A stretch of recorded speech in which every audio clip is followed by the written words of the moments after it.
There's a particular kind of silence that enters a room right before someone betrays you. You rarely notice it in the moment. It's only afterward, when the damage has already spread through your life like a slow poison, that you replay the scene and realize the truth. The betrayal didn't start with the act. It started long before, inside the betrayer's mind. Most people think betrayal is impulsive, a sudden decision, a moment of weakness. But real betrayal, deep betrayal, is almost never spontaneous. It is prepared quietly, through dozens of micro-shifts in the person's psychology. A subtle distancing, a private resentment, a quiet justification, a hidden narrative that slowly transforms you from someone they valued into someone they feel entitled to hurt. And here is the uncomfortable truth. People rarely betray because of who you are. They betray because of the story they begin telling themselves when they think no one is watching. Some betray because they need validation. Some because they fear scarcity. Some because they cannot tolerate their own shame. And some simply because power tastes good, and betraying someone who trusts them gives them a sense of control they've lacked their entire lives. In this video, we're going to walk inside the mind of the betrayer, not to justify them, but to understand the psychological architecture that makes betrayal possible. Because once you see the hidden mechanics, you stop being surprised by people's actions, and you begin to recognize the early signals long before the damage is done. The real danger of betrayal is not the act itself. It is the invisible psychological erosion that happens long before anything breaks on the surface. Most people imagine betrayal as a single moment, the message they weren't supposed to see, the business partner moving money behind their back, the friend revealing a secret to someone who should never have heard it. But betrayal is never born in that final moment. It is the end result of an internal collapse that the betrayer has been hiding, sometimes even from themselves. It begins quietly, almost harmlessly. A person feels unappreciated, or insecure, or threatened, or overshadowed. And instead of confronting the discomfort directly, their mind chooses the easier path. It starts rewriting the narrative of the relationship. Suddenly, your kindness becomes weakness. Your trust becomes naivety. Your success becomes unfair. Your boundaries become selfish. Your presence becomes optional. They slowly dehumanize you, not out of hatred, but out of psychological self-protection. No one betrays someone they fully see as a human being. They must first reduce you to a symbol, an obstacle, a convenience, a stepping stone, a mirror of their own inadequacy. This shift happens in silence. You don't hear it. You don't notice it. But the moment a person begins inventing a story in which they are the victim and you are the cause of their discomfort, the betrayal has already begun. If this is already opening your mind, consider liking this video. It helps the channel reach more people who need this kind of clarity. To understand the psychology of betrayal, let me take you into one of the most revealing experiments ever conducted on human loyalty. It didn't happen in a lab. It happened in a quiet office, inside a major corporation in the early 2000s. A young analyst, let's call him Michael, worked side by side with a colleague named Aaron. For years, they were inseparable. Shared lunches, late-night projects, the feeling of, we're in this together. Michael trusted him enough to reveal his plans, his worries, even his desire for a promotion he had been quietly preparing for. What he didn't know was that Aaron had begun to drown in a private sense of inadequacy. He felt overlooked by management. He felt invisible in meetings, and every time Michael succeeded, Aaron's mind interpreted it as evidence of his own failure. The turning point came during a team presentation. Michael delivered a brilliant analysis that impressed the department. People congratulated him afterward, smiles, pats on the back, genuine admiration. And in that moment, something primitive cracked open inside Aaron. A mix of envy, fear, and the quiet belief that he was falling behind. Over the next weeks, he began rewriting the story in his head. Michael didn't succeed because he's good. He succeeded because he manipulates people. He doesn't deserve it. He's just lucky. I'm the one being wronged.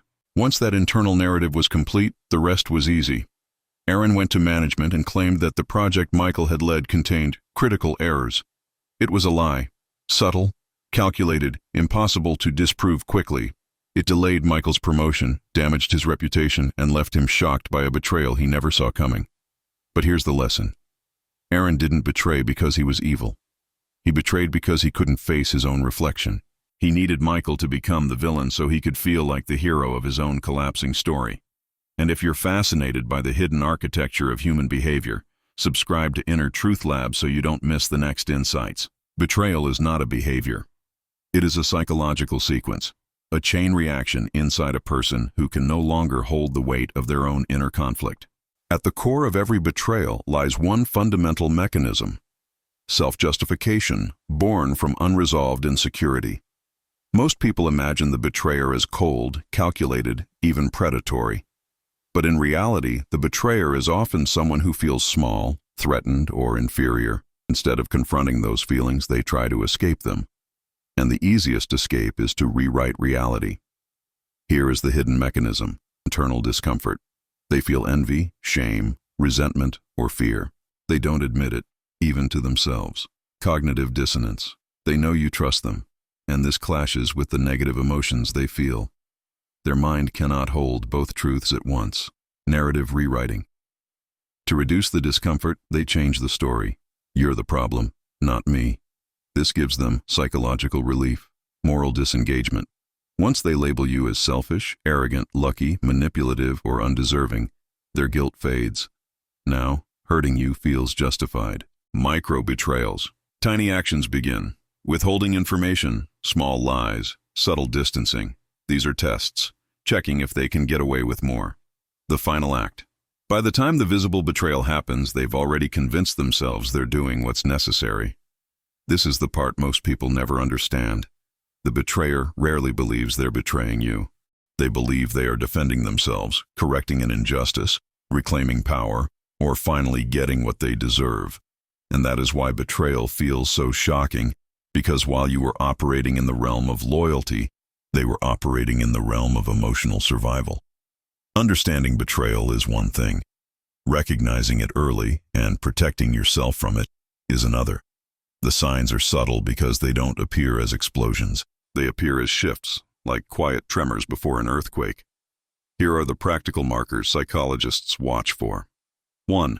Changes in micro-behaviors. People who are beginning to rewrite the narrative will unconsciously adjust their tone. Their compliments become shorter. Their empathy becomes mechanical. They stop celebrating your wins. These are not accidents. They are symptoms of internal emotional distance forming. 2. The rise of passive resentment. Someone who feels inferior will begin showing small irritations toward your strengths, not openly, but through sarcasm, dismissive comments, or the classic, "You think you're better than everyone." This is projection disguised as criticism. 3. A shift from we to me. As their loyalty breaks psychologically, their language changes. They stop planning with you, stop confiding, stop imagining a shared future. Their world becomes smaller and more self-protective. 4. Secretive behavior. Betrayal requires privacy, so they begin guarding their phone, hiding conversations, or becoming vague about their actions.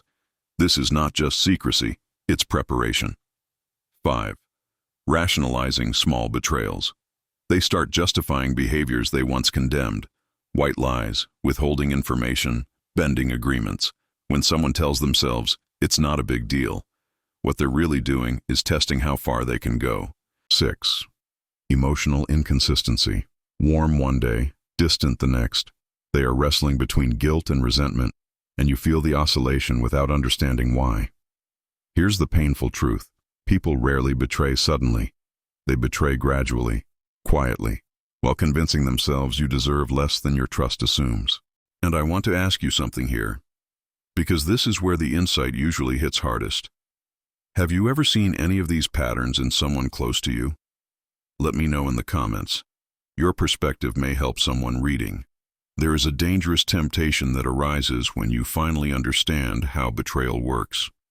Once you can read the early signs, once you see the shifts, the distancing, the rewriting of the narrative, you might start believing you can predict everyone, control everyone, stay ahead of everyone. But here is the ethical warning most people never hear. When you gain the ability to detect betrayal, You also gain the ability to become the betrayer. Knowledge cuts both ways.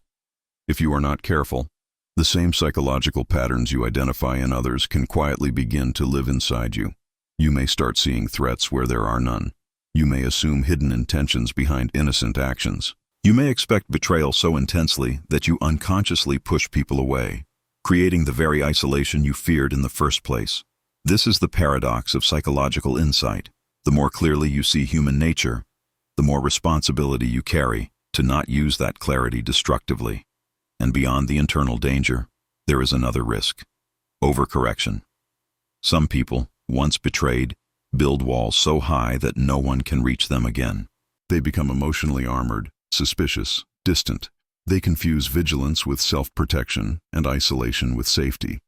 But walls do not just keep danger out. They keep connection out as well. True protection is not about becoming cynical.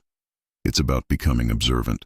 It's about recognizing that betrayal is possible without assuming it is inevitable. And the most important ethical reminder of all: understanding someone's weakness does not give you permission to exploit it. The purpose of seeing deeply into human behavior is to protect yourself, not to manipulate others, not to stay one step ahead in some inner competition, and not to become the kind of person whose power is built on fear. Every insight into betrayal should make you wiser, not colder, not harder, not more suspicious, but more aware of how fragile trust truly is and how carefully it must be handled. In the end, betrayal is not just an event. It is an X-ray of the human heart, revealing what someone truly carries when the world stops watching. It shows you their fractures, their fears, their hunger for validation, their unspoken wounds, and as painful as it is, betrayal also becomes a mirror for you. It forces you to ask difficult questions. Why did you trust so fully? Why did you ignore the subtle shifts? Why did you believe someone else would protect what only you were responsible for guarding? Most people walk away from betrayal believing it broke them. But the truth is quieter, far more mature. Betrayal doesn't break you, it reveals you. It shows what you value, where you are vulnerable, and how deeply you are capable of connecting. It shows that you had the courage to trust, even in a world where trust is risky. It shows that your loyalty is not cheap, and your heart is not hollow. And strangely enough, betrayal also teaches something else, something few people realize. The ability to be betrayed is also the ability to love. Only those who open the door can be wounded by the ones they let inside. Your depth is not a flaw. Your trust is not a weakness.